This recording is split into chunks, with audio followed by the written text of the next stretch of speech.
Antoine Bondas, bonjour, merci de nous rejoindre, spécialiste Asie à la Fondation pour la recherche stratégique. Antoine Bondas, c'est blindé qui se dirige vers Shenzhen, c'est un avertissement, un de plus juste, ou c'est à prendre avec sérieux? Alors c'est un avertissement, une mise en garde, et on monte en réalité en intensité. Il y a quelques jours, c'était la garnison militaire à Hong Kong qui faisait quelques déclarations. Aujourd'hui, ce sont ces blindés de la police armée. Alors ce n'est pas, il faut le préciser, l'armée populaire de libération, qui n'est plus en charge du maintien de l'ordre en Chine, mais bel et bien la police armée. Encore une fois, ça ne veut pas dire que la Chine va intervenir. Ça veut dire premièrement que la Chine met en garde les manifestants et deuxièmement que la Chine garde toutes les options ouvertes.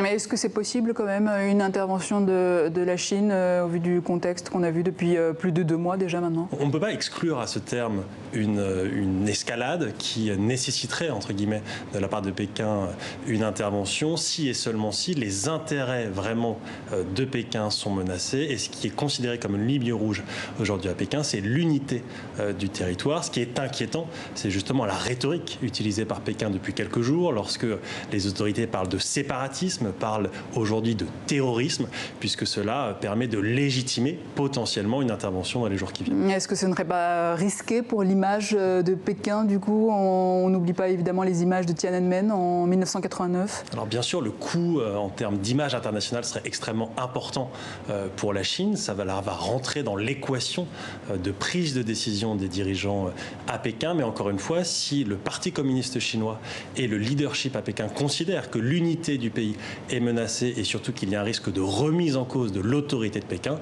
alors là, une intervention est possible. Le calendrier est aussi compliqué pour Pékin puisqu'il y aura le 1er octobre, le 70e anniversaire de la République populaire de Chine, et les autorités à Pékin doivent s'assurer que la Chine apparaît comme une nation puissante et intransigeante face à ces revendications. Le blocage de l'aéroport, Antoine Bondas, c'est une bonne stratégie, non, des manifestants pro-démocratie, avec cette résonance sur le plan international, on l'a vu? Alors ça s'inscrit par exemple dans la diversification des modes d'action et de mobilisation des Hongkongais.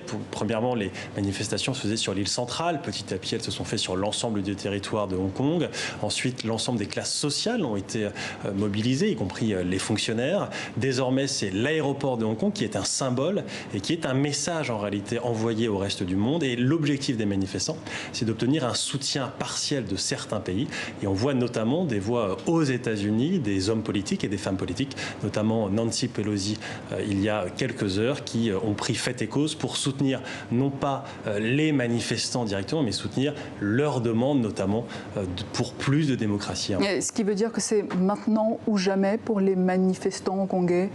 En tout cas, les jours qui viennent vont être extrêmement importants, puisque si Pékin et les autorités de Hong Kong ne font aucune concession, il sera extrêmement difficile d'imaginer une sortie politique à court terme. Et dans ce cadre, si, encore une fois, les manifestations se poursuivent pendant plusieurs jours et qu'il n'y a pas de sortie politique, alors dans ce cas-là, une intervention ne pourrait plus être exclue de la part de Pékin. Alors justement, pas d'intervention politique. Justement, Xi Jinping, on ne l'a pas du tout vu depuis il n'est pas du tout apparu dans ce dossier depuis le début des manifestations. Comment se fait-il? Je ne pense pas que le dirigeant chinois ait pour l'instant un intérêt à intervenir ouvertement. Les autorités de Pékin, déjà depuis plusieurs jours, ont repris en main le dossier.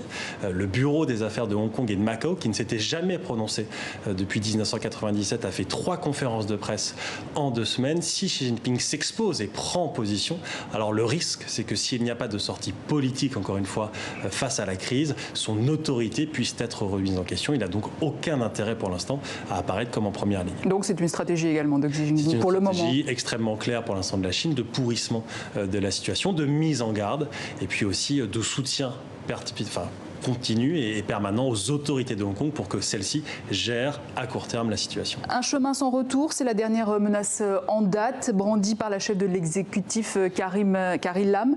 Là aussi, les mots ont leur importance. Les mots sont encore une fois extrêmement importants. Ils montrent que des 2 côtés, il y a une radicalisation. Radicalisation du côté de l'exécutif hongkongais, puisqu'encore une fois, aucune concession n'est même suggérée. Et puis du côté de certains manifestants, une radicalisation qui mène à certains actes de violence. Et c'est justement ces actes de violence qui sont mis en avant par les autorités chinoises pour essayer de décrédibiliser le mouvement et de briser l'opinion publique hongkongaise qui, pour l'instant, continue de soutenir massivement le mouvement. Antoine Bondas Mondas, merci pour votre analyse. Je rappelle que vous êtes spécialiste Asie à la Fondation pour la recherche stratégique.